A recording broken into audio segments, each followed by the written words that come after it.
Michael Malone out as the head coach of the Denver Nuggets. Calvin Booth out as general manager of the Denver Nuggets. First question to ask you. How vindicated do you feel that over a year ago you were calling the Nuggets the next Milwaukee Bucks, and lo and behold, we have hit the Mike Budenholzer firing stage of the Denver Nuggets Milwaukee Bucks speed run? You were right. Cut it. Clip it right now. I am right. Fuck all the haters. I got killed for that. Online, if you remember. Clip it. I was right. Take that. Real quick. Whenever breaking news like this happens, it always happens the day after we record. And typically on this show, we record on Mondays. But thanks to the national championship, we can react to this. So good call by us. Yeah, I was 100% right on this. However, Calvin Booth absolutely deserved to get fired. Absolutely deserved it. Like 100%. A lot of the issues on the court are his fault. What do we always say on the show? Guy is high on his own supply, and that supply is not very good. Not very good. So Calvin Booth absolutely deserved to get fired. Michael Malone getting fired is pretty shocking. And there were reports of a Cold War or disagreement between the two guys. Rare is it that both guys get killed by ownership. So I was surprised by Malone. Honestly, I don't necessarily agree with it. I think he's a good coach. I think issues on the court, again, are reflective of how the roster was built. Jamal Murray, injured. Nikola Jokic can't do it all by himself. Aaron Gordon, injured. Michael Porter Jr., inconsistent. Christian Brown, okay, that's fine, I guess. Russ has been fine. But again, the issues with Denver stem from roster. They don't necessarily stem from game plan. So I'm intrigued how you feel about that, because I get Booth losing his job. I don't get Malone. I wouldn't say I'm even surprised that Booth lost his job now. Yeah. Because what does the general manager have to do at this point in the season other than just prepare for the draft? Like, you can't change the roster that you have anymore. Just get ready for the draft. And if you go through Calvin Booth's recent drafts, not particularly good. So maybe the people who own the Denver Nuggets said, we don't want Calvin Booth's fingerprints anywhere near this draft. Because in 2020, you take Zeke Naji, who has had a couple of moments where he looks like a fringe rotation player. But other than that, with the 21st or 22nd pick, you get nothing. 2021, you take Bones Highland, 26th overall. You get nothing out of him. Trade him to the Clippers after 2 years. 2022, Christian Brown. That's a hit. That's a hit. Christian Brown, hit, for sure. That's a good pick. Then 2023, this vaunted draft class after you win the championship, Calvin Booth does this long piece on The Ringer to Kevin O'Connor, basically waxing poetic about how brilliant his roster management is and how he's setting up for a dynasty. Well, you take Julian Strawther, Jalen Pickett, and Hunter Tyson. Julian Strawther might be a ninth man at some point in his career. Those other two guys are barely NBA. I don't know who those guys are. I was going to hit me with the who. Jalen Pickett started for them a couple of days ago. Oh, I did see that. Of Jamal Murray. I did see that actually, So go on. The roster management, they've made a couple of good moves. They signed Bruce Brown. They lost him because they couldn't pay him. They didn't bring back Kentavious Caldwell-Pope. But they haven't really adjusted to the new NBA world, the second apron world, where you got to be on this shit constantly. Yep. You cannot take your foot off the gas. Yes, you signed Bruce Brown and KCP and they left. And you should have realized that your young players may not be up to snuff, and you're going to have to make adjustments and say, after 1 year, maybe we have to give up on the Hunter Tyson experiment and dip our toes into the second apron, which they are not. Nuggets are not a second apron team. But they didn't want to go into it. And that's on ownership. That's a Kroenke. That's on ownership. That's a Kroenke problem. Exactly. That's absolutely a Kroenke problem. That was full widely portfolio, reported. full portfolio of teams.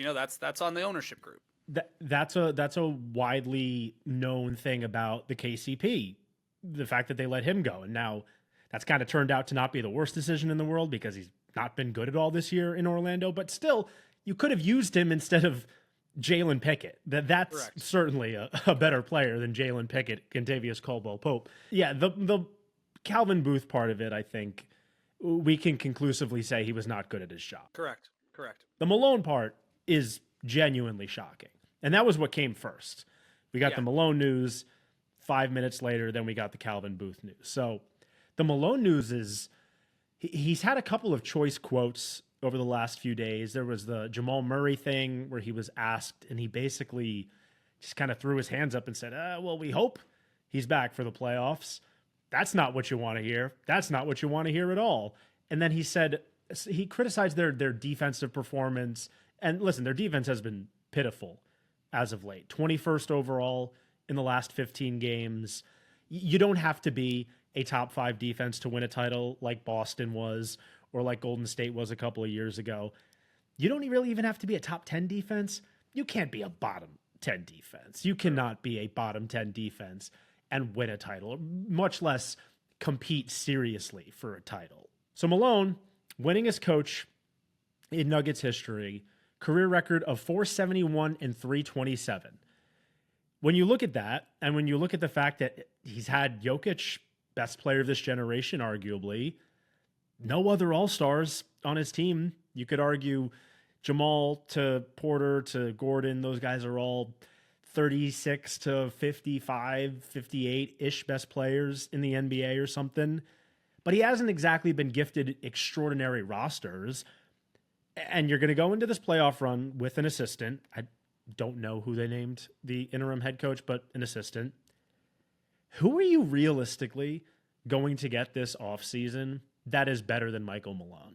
And I'll tell you this about Taylor Jenkins last week, obviously, but Michael Malone specifically this week. This guy's going to get a job as soon as he wants one. As soon as he wants one. Correct. There is no doubt in my mind that Michael Malone is going to be a hot commodity on the market. And yes, you know, is he Eric Spoelstra? Is he Pat Riley? Is he this brilliant tactician that can bend the game to a way where it advantages his team? I don't think so. But is he still a really good coach? Absolutely. They had said that they had told Jokic a few hours before. And Jokic is a weird personality, but they had a good relationship. And I just don't know how that works out now. I don't know. I mean, he's been his coach his whole career for Jokic. 10 years. The only longer tenured coaches in the NBA, it's Kerr and Pop. That's it. And Spo. Oh, and Spo. Sorry. Yeah. So I think like with, again, this is more reflection. It's on the Kroenke family than anything else. You have the best basketball player in the world. He might win another MVP. Why are you fucking with his feelings? That's just kind of the truth. Like why if so that gets to my second point. The only unless the Kroenkes are really this arrogant and stupid, which they might be, I only think Malone gets fired if Jokic is like, get rid of him. And I don't think he would do that because they've been together for so long. If there's like Michael Malone is kind of a dick. He just comes off bad in his press conference. He's kind of a grumpy guy. But Jokic isn't like a cup of tea either. So either the ownership group is so arrogant and so reckless with this team, or I'm curious if like had Malone lost the locker room and Jokic is a caliber of player that if he goes, I want this guy gone, he gets fired. So it's two options. It's ownership group is dumb as fuck, which they very well might be, or Jokic wanted him gone. And it's kind of weird because Jokic wants him gone, but Calvin Booth's also getting fired. So who did Jokic communicate that to in this hypothetical? I'm not saying he did. I don't know. I have a hard time thinking, truthfully, that Jokic wanted this. But it's the only one of other option out there other than the ownership group being dumb, which there's more evidence to support that. I think Michael Malone's a good coach. I agree. The guy won a championship less than 2 years ago. That used to mean something, you know? I just think this is an incredible admission of we can't accomplish what we want to accomplish, which is crazy for a team that has the best player in the world and is still fighting for home court advantage in the first round. Memphis, you could squint and say they weren't going to do anything. They really weren't going to do anything. With Denver, you thought it was unlikely, but through Jokic, all things are possible. He's the best basketball player in the world. And I was just thinking about this. Isn't it insane that Nikola Jokic is going to average a 30-point triple-double on insane efficiency, not win the MVP, and now probably lose in round one?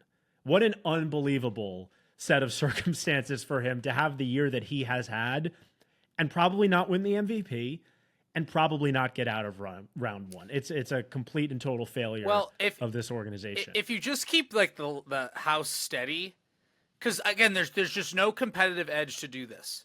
Unless you want to go hire Taylor Jenkins, there's no competitive edge in doing this. Oh my God, imagine that. Oh, that would be fun. Imagine Coach Swap. Michael Malone hired tomorrow and Taylor Jenkins hired tomorrow. It might be a real thing, but like, let's just call a spade real quick. You look at the guys above you in the standings for Denver.